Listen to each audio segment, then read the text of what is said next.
परवरदिगार के पास हैं, वो उसकी इबादत से रूगर्दानी नहीं करते और उस पाक जात को याद करते और उसके आगे सजदे करते रहते हैं। मोमिनो, अल्लाह से डरो जैसा कि उससे डरने का हक है, और मरना तो मुसलमान ही मरना, और सब मिलकर अल्लाह की हिदायत की रस्सी को मजबूत पकड़े रहना और फिरके फिरके न हो जाना।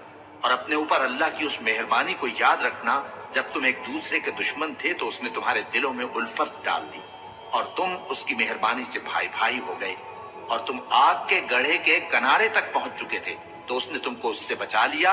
इस तरह अल्लाह तुमको अपनी आयतें खोल खोल कर सुनाता है ताकि तुम राह रास्त पर रहो। ऐसे लोग जिनको अल्लाह के जिक्र और नमाज पढ़ने और ज़कात देने से न सौदागरी गाफिल करती है न खरीदो फरोख्त, वो उस दिन से जब दिल खौफ और घबराहट के सबब उलट जाएंगे और आंखें ऊपर चढ़ जाएंगी, डरते हैं ताकि अल्लाह उनको उनके अमाल का बहुत अच्छा बदला दे और अपने फजल से ज्यादा भी अता फरमाए।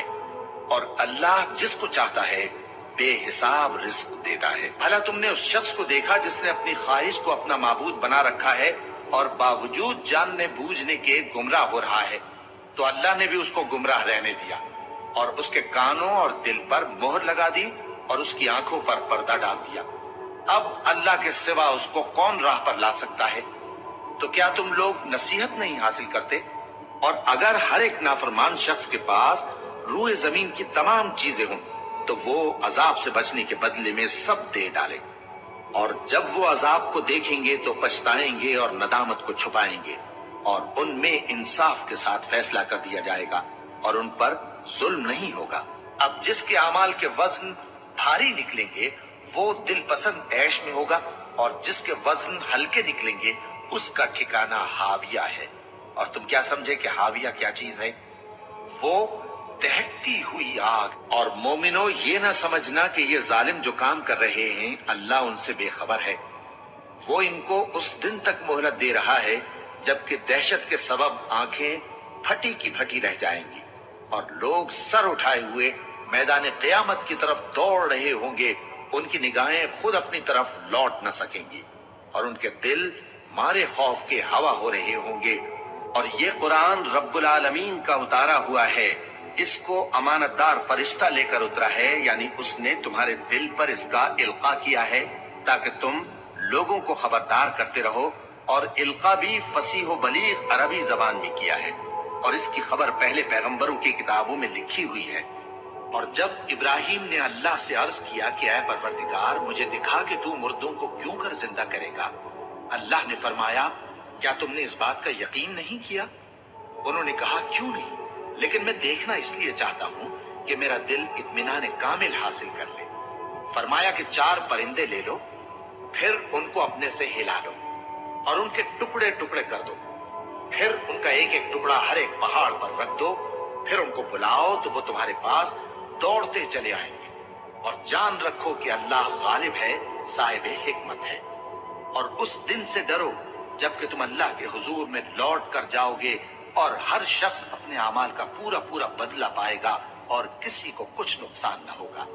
जो कुछ आसमानों में और जो कुछ जमीन में है सब अल्लाह ही का है। तुम अपने दिलों की बात को जाहिर करोगे तो और छुपाओगे तो अल्लाह तुमसे उसका हिसाब लेगा। फिर वो जिसे चाहे मगफिरत करे और जिसे चाहे अजाब दे। और अल्लाह हर चीज पर कादिर है। जलजला आएगा, फिर उसके पीछे और जलजला आएगा। उस दिन लोगों के दिल खौफसदा होंगे और आंखें झुकी हुई। गरज इससे ये है कि जो वसवसा शैतान डालता है उसको उन लोगों के लिए जिनके दिलों में बीमारी है और जिनके दिल सख्त हैं जरिए आजमाइश ठहराए। बेशक जालिम लोग मुखालफत में दूर जा पड़े। और ये भी गरज है कि जिन लोगों को इल्म अता हुआ है वो जान लें कि वो यानी वही तुम्हारे परवरदिगार की तरफ से हक है, तो वो उस पर ईमान लाएं और उनके दिल अल्लाह के आगे आजिजी करें। और जो लोग ईमान लाए हैं अल्लाह उनको सीधे रास्ते की तरफ हिदायत करता है। और शायद तुम कुछ चीज वही में से जो तुम्हारे पास आती है छोड़ दो और इस ख्याल से तुम्हारा दिल तंग हो कि काफिर ये कहने लगे कि इस पर कोई खजाना क्यों नहीं नाजिल हुआ या इसके साथ कोई फरिश्ता क्यों नहीं आया। ऐ नबी, तुम तो सिर्फ नसीहत करने वाले हो और अल्लाह हर चीज का निगहबान है। اور ہمارے فرشتے ابراہیم کے پاس بشارت لے کر آئے تو سلام کہا۔ انہوں نے بھی جواب میں سلام کہا۔ ابھی کچھ وقفہ نہیں ہوا تھا کہ ابراہیم ایک بھنا ہوا بچڑا لے آئے۔ پھر جب دیکھا کہ ان کے ہاتھ کھانے کی طرف نہیں بڑھتے، یعنی وہ کھانا نہیں کھاتے، تو ان کو اجنبی سمجھ کر دل میں خوف کیا۔ فرشتوں نے کہا کہ خوف نہ کیجیے، ہم قوم لوط کی طرف ان کے ہلاک کرنے کو بھیجے گئے ہیں۔ اور ابراہیم کی بیوی جو پاس کھڑی تھی ہنس پڑی۔ تو ہم نے اس کو اسحاق کی اور اسحاق کے بعد یعقوب کی خوشخبری دی۔ اس نے کہا، اے ہے میرے بچہ ہوگا، میں تو بڑھیا ہوں اور یہ میرے میاں بھی بوڑھے ہیں، یہ تو بڑی عجیب بات ہے۔ انہوں نے کہا، کیا تم اللہ کی قدرت سے تعجب کرتی ہو؟ اے اہل بیت، تم پر اللہ کی رحمت اور اس کی برکتیں ہیں، وہ لائق تعریف ہے، بڑا ہے۔ پھر جب ابراہیم سے خوف جاتا رہا اور ان کو خوشخبری بھی مل گئی تو قوم لوط کے بارے میں لگے ہم سے بحث کرنے۔ بے شک ابراہیم بڑے تحمل والے، نرم دل اور رجوع کرنے والے تھے۔ اے ابراہیم، اس بات کو جانے دو، تمہارے پروردگار کا حکم آ پہنچا ہے اور ان لوگوں پر عذاب آنے والا ہے جو کبھی نہیں ٹلنے کا۔ اور جب ہمارے فرشتے لوط کے پاس آئے تو وہ ان کے آنے سے غمناک اور تنگ دل ہوئے اور کہنے لگے کہ آج کا دن بڑی مشکل کا دن ہے۔ اور لوط کی قوم کے لوگ ان کے پاس بے تحاشا دوڑتے ہوئے آئے اور یہ لوگ پہلے ہی سے انتہائی بےہودہ حرکتیں کیا کرتے تھے۔ لوط نے کہا کہ اے بھائیو، یہ جو میری قوم کی لڑکیاں ہیں یہ تمہارے لیے جائز اور پاک ہیں، تو اللہ سے ڈرو اور میرے مہمانوں کے بارے میں مجھے بے آبرو نہ کرو۔ کیا تم میں کوئی بھی شائستہ آدمی نہیں؟ وہ بولے، تم کو معلوم ہے کہ تمہاری ان بیٹیوں کی ہمیں کچھ حاجت نہیں، اور جو ہماری غرض ہے اسے تم خوب جانتے ہو۔ لوط نے کہا، اے کاش مجھ میں تمہارے مقابلے کی طاقت ہوتی یا میں کسی مضبوط قلعے میں پناہ لے لیتا۔ فرشتوں نے کہا، اے لوط، ہم تمہارے پروردگار کے فرشتے ہیں، یہ لوگ ہرگز تم تک نہیں پہنچ سکیں گے۔ تو کچھ رات رہے سے اپنے گھر والوں کو لے کر چل دو اور تم میں سے کوئی شخص پیچھے مڑ کر نہ دیکھے، مگر تمہاری بیوی کے جو آفت ان پر پڑنے والی ہے وہی اس پر بھی پڑے گی۔ ان کے عذاب کے وعدے کا وقت صبح ہے، اور کیا صبح کچھ دور ہے؟ پھر جب ہمارا حکم آیا ہم نے اس بستی کو الٹ کر نیچے اوپر کر دیا اور ان پر پتھر کی تہ بتہ کنکریاں برسائیں جن پر تمہارے پروردگار کے ہاں سے نشان کیے ہوئے تھے، اور وہ بستی ان ظالموں سے کچھ دور نہیں۔ یہ مشورہ کر کے وہ اپنے والد سے کہنے لگے کہ ابا جان، کیا سبب ہے کہ آپ یوسف کے بارے میں ہمارا اعتبار نہیں کرتے؟ حالانکہ ہم اس کے خیر خواہ ہیں، کل اسے ہمارے ساتھ بھیج دیجئے کہ خوب میوے کھائے اور کھیلے کودے، ہم اس کے نگہبان ہیں۔ انہوں نے کہا کہ یہ امر مجھے غمناک کیے دیتا ہے کہ تم اسے لے جاؤ، یعنی وہ مجھ سے جدا ہو جائے، اور مجھے یہ بھی خوف ہے کہ تم کھیل میں اس سے غافل ہو جاؤ اور اسے بھیڑیا کھا جائے۔ وہ کہنے لگے کہ اگر ہماری موجودگی میں کہ ہم ایک طاقتور جماعت ہیں اسے بھیڑیا کھا گیا تو ہم بڑے نقصان میں پڑ گئے۔ اور جب وہ ان مقامات سے داخل ہوئے جہاں جہاں سے داخل ہونے کے لیے ان کے والد نے ان سے کہا تھا، تو وہ تدبیر اللہ کے حکم کو ذرا بھی ٹال نہیں سکتی تھی۔ ہاں، وہ یعقوب کے دل کی خواہش تھی جو انہوں نے پوری کی تھی، اور بے شک وہ صاحب علم تھے کیونکہ ہم نے ان کو علم سکھایا تھا، لیکن اکثر لوگ نہیں جانتے۔ اور ان کے پاس سے چلے گئے اور کہنے لگے کہ ہائے افسوس یوسف پر، ہائے افسوس، اور رنج و الم میں ان کی آنکھیں سفید ہو گئیں اور ان کا دل غم سے بھر رہا تھا۔ بیٹے کہنے لگے کہ واللہ آپ تو یوسف کو اسی طرح یاد ہی کرتے رہیں گے یہاں تک کہ آپ گھل جائیں گے یا جان ہی دے دیں گے۔ انہوں نے کہا کہ میں تو اپنے غم و اندوہ کا اظہار اللہ سے کرتا ہوں، اور اللہ کی طرف سے وہ باتیں جانتا ہوں جو تم نہیں جانتے۔ اس نے کہا کہ پروردگار، جیسا تو نے مجھے بھٹکا دیا ہے میں بھی زمین میں لوگوں کے لیے گناہوں کو آراستہ کر کے دکھاؤں گا اور سب کو بہکاؤں گا۔ ہاں، ان میں جو تیرے خاص بندے ہیں ان پر میرا قابو چلنا مشکل ہے۔ فرمایا کہ مجھ تک پہنچنے کا یہی سیدھا رستہ ہے، جو میرے خاص بندے ہیں ان پر تجھے کچھ قدرت نہیں کہ ان کو گناہ میں ڈال سکے۔ ہاں، بد راہوں میں سے جو تیرے پیچھے چل پڑے، اور ان سب کے وعدے کی جگہ جہنم ہے۔ ہم نے کفار کی کئی جماعتوں کو جن کو فوائد دنیاوی سے نوازا ہے، تم ان کی طرف رغبت سے آنکھ اٹھا کر نہ دیکھنا اور نہ ان کے حال پر رنج و غم کرنا، اور مومنوں کے ساتھ تواضع سے پیش آنا، اور کہہ دو کہ میں تو आलानिया डर सुनाने वाला हूँ, और हम इन कुफ्फार पर उसी तरह अजाब नाजिल करेंगे जिस तरह उन लोगों पर नाजिल किया जिन्होंने तकसीम कर दिया, यानी कुरान को कुछ मानने और कुछ न मानने से टुकड़े टुकड़े कर डाला। सो तुम्हारे परवरदिगार की कसम, हम उनसे जरूर पुरसिश करेंगे उन कामों की जो वो करते रहे, और हम जानते हैं कि उनकी बातों से तुम्हारा दिल तंग होता है, तो तुम अपने परवरदिगार की तस्बीह कहते और उसकी खूबियां बयान करते रहो और सजदा करने वालों में से हो जाओ, और अपने परवरदिगार की इबादत किए जाओ यहाँ तक कि तुम्हारी मौत का वक्त आ जाए। और अल्लाह ही ने तुमको तुम्हारी माओं के शिकम से पैदा किया इस हाल में कि तुम कुछ नहीं जानते थे, और उसने तुमको कान और आंखें और दिल और इनके अलावा और आज़ा बख्शे ताकि तुम शुक्र करो। जो शख्स ईमान लाने के बाद अल्लाह के साथ कुफ्र करे, वो नहीं जो कुफ्र पर जबरदस्ती मजबूर किया जाए और उसका दिल ईमान के साथ मुतमईन हो, बल्कि वो जो दिल से और दिल खोल कर कुफ्र करे, तो ऐसों पर अल्लाह का गजब है और उनको बड़ा सख्त अजाब होगा। ऐ पैगंबर, लोगों को हिकमत और नेक नसीहत से अपने परवरदिगार के रास्ते की तरफ बुलाओ और बहुत अच्छे तरीक से उनसे मुनाजरा करो। जो उसके रास्ते से भटक गया, तुम्हारा परवरदिगार उसे भी खूब जानता है, और जो रास्ते पर चलने वाले हैं उनसे भी खूब वाकिफ है। और अगर तुम उनको तकलीफ देनी चाहो तो उतनी ही दो जितनी तकलीफ तुमको उनसे पहुंची, और अगर सब्र करो तो ये सब्र करने वालों के लिए बहुत अच्छा है।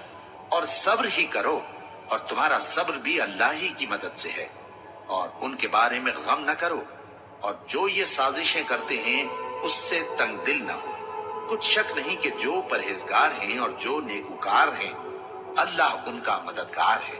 और ऐ बंदे, जिस चीज का तुझे इल्म नहीं उसके पीछे न पड़, कि कान और आंख और दिल इन सब आज़ा के बारे में जरूर बास पुरस होगी।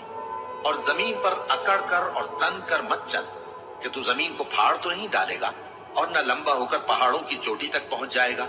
इन सब आदतों की बुराई तेरे परवरदिगार के नजदीक बहुत नापसंद है। कह दो कि अगर मेरे परवरदिगार की रहमत के खजाने तुम्हारे हाथ में होते तो तुम खर्च हो जाने के खौफ से उनको बंद कर रखते।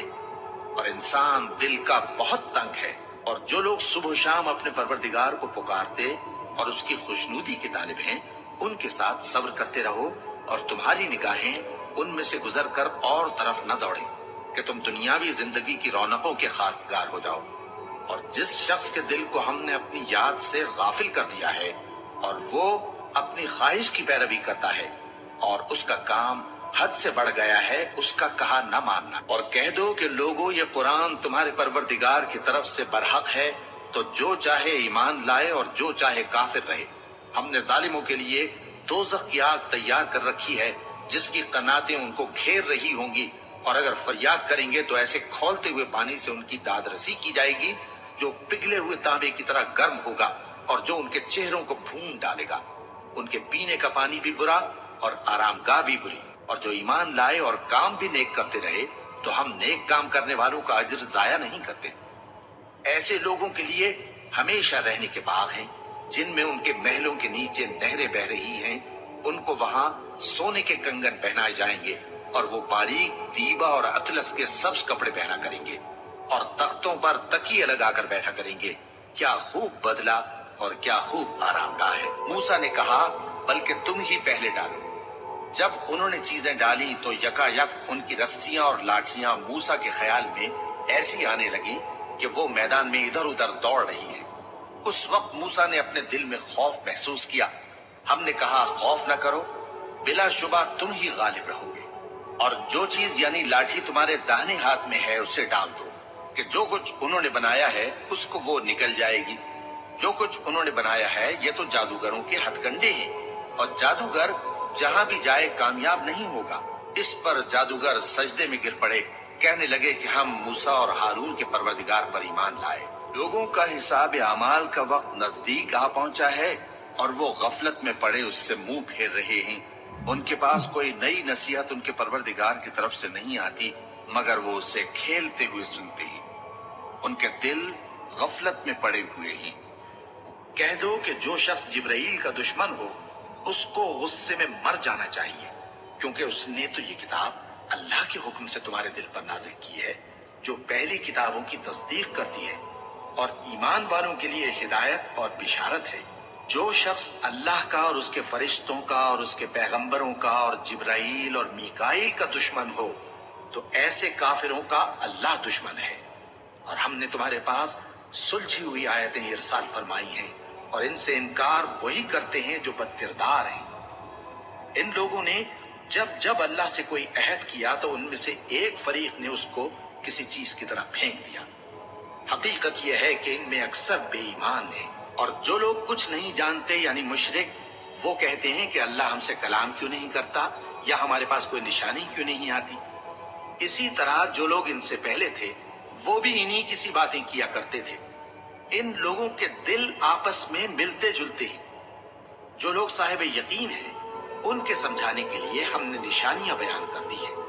اے پیغمبر، ہم نے تم کو سچائی کے ساتھ خوشخبری سنانے والا اور ڈرانے والا بنا کر بھیجا ہے، اور اہل دوزخ کے بارے میں تم سے کچھ پرسش نہیں ہوگی، اور تم سے نہ تو یہودی کبھی خوش ہوں گے اور نہ عیسائی، یہاں تک کہ ان کے مذہب کی پیروی اختیار کر لو۔ ان سے کہہ دو کہ اللہ کی ہدایت یعنی دین اسلام ہی ہدایت ہے، اور اے پیغمبر، اگر تم اپنے پاس علم یعنی وحی الہی کے آ جانے پر بھی ان کی خواہشوں پر چلو گے تو تم کو اللہ کی پکڑ سے بچانے والا نہ کوئی دوست ہوگا نہ کوئی مددگار۔ جن لوگوں کو ہم نے کتاب عنایت کی ہے وہ اس کو ایسا پڑھتے ہیں جیسا اس کے پڑھنے کا حق ہے، یہی لوگ اس پر ایمان رکھتے ہیں، اور جو اس کو نہیں مانتے وہی خسارہ پانے والے ہیں۔ اے بنی اسرائیل، میرے وہ احسان یاد کرو جو میں نے تم پر کیے، اور یہ کہ میں نے تم کو اہل عالم پر فضیلت بخشی، اور اس دن سے ڈرو جب کوئی شخص کسی شخص کے کچھ کام نہ آئے اور نہ اس سے بدلہ قبول کیا جائے اور نہ اس کو کسی کی سفارش کچھ فائدہ دے اور نہ لوگوں کو کسی اور طرح کی مدد مل سکے۔ نیکی یہی نہیں کہ تم مشرق و مغرب کو قبلہ سمجھ کر ان کی طرف منہ کر لو، بلکہ نیکی یہ ہے کہ لوگ اللہ پر اور روز آخر پر اور فرشتوں پر اور اللہ کی کتاب پر اور پیغمبر، لیکن جو قسمیں تم قصد دلی سے کھاؤ گے ان پر مواخذہ کرے گا۔ اور اگر تم عورتوں کو ان کے پاس جانے سے پہلے طلاق دے دو لیکن مہر مقرر کر چکے ہو تو آدھا مہر دینا ہوگا۔ ہاں، اگر عورتیں مہر بخش دیں یا مرد جن کے ہاتھ میں عقد نکاح ہے اپنا حق چھوڑ دیں اور پورا مہر دے دیں تو ان کو اختیار ہے۔ اور اگر تم مرد لوگ ہی اپنا حق چھوڑ دو تو یہ پرہیزگاری کی بات ہے، اور آپس میں بھلائی کرنے کو فراموش نہ کرنا۔ کچھ شک نہیں کہ اللہ تمہارے سب کاموں کو دیکھ رہا ہے، اور کافر لوگ ہمیشہ اس کی طرف سے شک میں رہیں گے یہاں تک کہ قیامت ان پر ناگہاں آ جائے یا ایک نامبارک دن کا عذاب ان پر آ واقع ہو۔ اس روز بادشاہی اللہ ہی کی ہوگی اور وہ ان میں فیصلہ کر دے گا، تو جو لوگ ایمان لائے اور عمل نیک کرتے رہے وہ نعمت کے باغوں میں ہوں گے، اور جو کافر ہوئے اور ہماری آیتوں کو جھٹلاتے رہے ان کے لیے ذلیل کرنے والا عذاب ہوگا۔ اور جن لوگوں نے اللہ کی راہ میں ہجرت کی پھر مارے گئے یا مر گئے ان کو اللہ اچھی روزی دے گا، اور بے شک اللہ بہترین رزق دینے والا ہے۔